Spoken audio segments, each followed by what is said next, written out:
Hello, I'm Violet Hassler, and this is Enid News TV. City Commissioners are asking Enid residents to weigh in on a proposed housing inspection ordinance that has drawn some fire from landlords of local rental properties.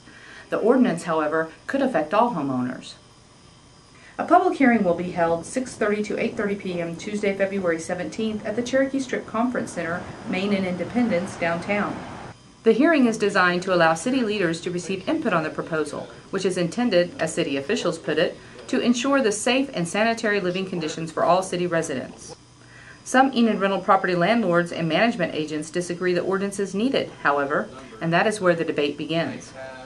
I'm against the inspection because I don't think the city of Enid has any business in my property, in my houses. It's a bunch of hoopla over very few landlords here in town, and there's casting this huge net that involves everybody. And not only that, but, these property management companies, and we're going to pass those costs right along to the tenant. I mean, we have to. The proposal calls for a $40 inspection fee for anyone planning to occupy a home. That includes renters and future homeowners as well, according to City Manager Eric Benson.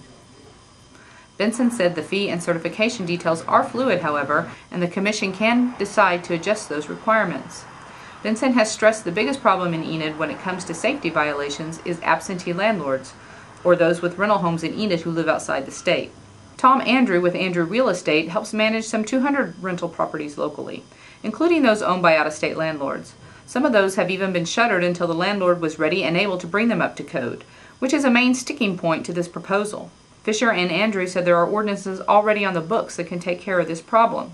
The situation that we have here, and in most communities, it's a complaint-driven system. If you say that my plumbing doesn't work, my landlord won't fix it, I need you to come out and look at it, the city sends their inspector to come out and look at it, says your plumbing doesn't work, we're sending the owner of the property a letter telling them they have X amount of days to fix this, or they need to, the house needs to be vacated.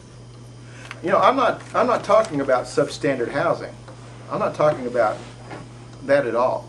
There's ordinances on the books today that can prevent that if the city would just enforce them. While Benson agrees there are current federal standards adopted by the city to address safety violations, he says there is no mechanism that opens a door to inspections unless a complaint is received. Those complaints are not coming, he said, despite the fact the problem exists. He said the tenants don't want to complain for fear of retribution. Education, say the landlords, is a better solution.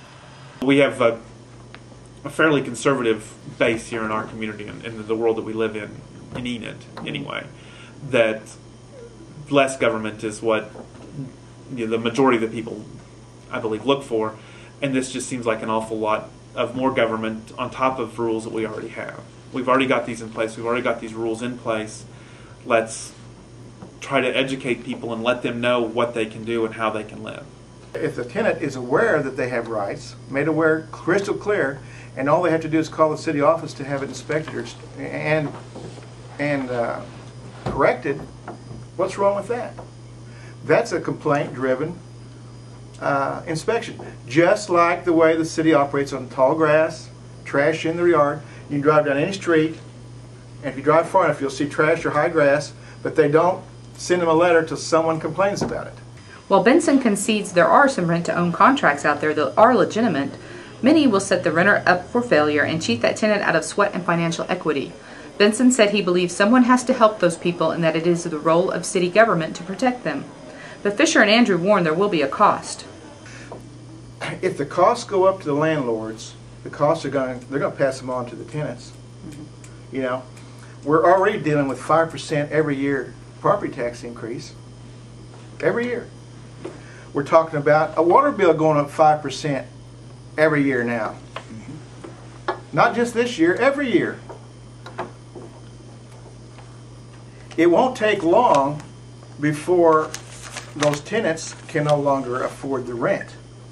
I could easily see where rents can go up. And like I said, if there's a house that is $500, $600 a month, it probably isn't one that's going to be affected a whole lot by this. It's the ones that rent for $250 a month that are going to be affected. They're really putting a burden on people who don't deserve it and can't afford it. Benson admitted he was surprised by the opposition, as he sees this project as an extension of the recent city cleanup, which was embraced by landlords and homeowners. In the end, Benson said, it is the will of the Commission, which works at the direction of its constituents, as to whether this proposal passes.